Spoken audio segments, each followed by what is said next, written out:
శక్తిమూర్తిని తీసుకురాకండి. చాలా పాపం చేశారు.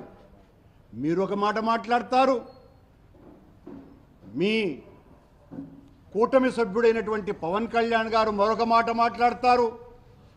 మొన్నేమో ఆయన దుర్గగుడి మెట్లు ఊడుస్తూ మమ్మల్ని అననారటువంటి మాటలు మాట్లాడి హైందవ ధర్మానికంతా కూడా, సనాతన ధర్మానికంతా మేమంతా కూడా చాలా వ్యతిరేకంగా పనిచేస్తున్నామని, ఆయన ఒక్కడే హైందవ ధ్వజస్తంభమని, సనాతన ధర్మపీఠ లక్ష్యమే తన ధ్యేయంగా అని పెద్ద మాటలన్నీ కూడా యాక్షన్ చేస్తూ మాట్లాడినాడు.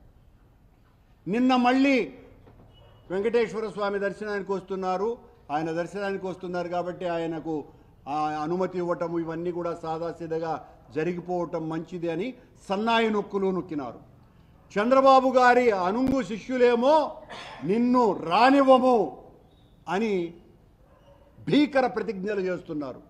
మరొక కూటమిలో ఉన్నటువంటి బీజేపీ వాళ్ళేమో నువ్వు వస్తే అడ్డుకుంటాం, అలిపిరిలోనే నిన్ను నిలేస్తాం అని, మేమే హిందువులం, ఇంకెవ్వరూ కూడా హిందువులు కాదు, హిందువులు అయినటువంటి మేము నిన్ను ప్రతిఘటిస్తాం, నిన్ను పైకి రానివ్వమనని వాళ్ళు భీష్మ ప్రతిజ్ఞలు చేస్తున్నారు.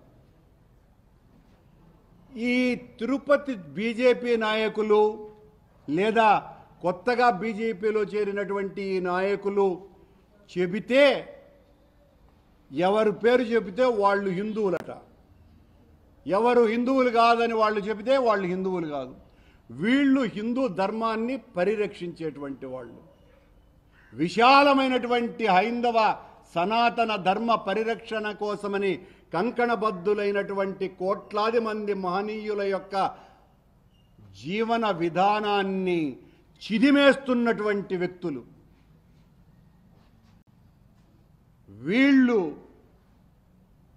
హైందవ సంస్కృతిని గురించి మాట్లాడుతూ ఓనమాలు కూడా తెలియనటువంటి వాళ్ళు సనాతన ధర్మాన్ని గురించి. వీళ్ళు సనాతన ధర్మ పరిరక్షకులుగా కొత్త అవతారం ఎత్తి రోజు పత్రికల్లోనూ ప్రసార మాధ్యమాల్లోనూ తమకు కావలసినంత షేర్ తీసుకోవటం కోసమని వీరతాళ్లు కట్టుకొని విర్రవీగుతున్నారు. ఇది చాలా దారుణమైనటువంటి విషయం.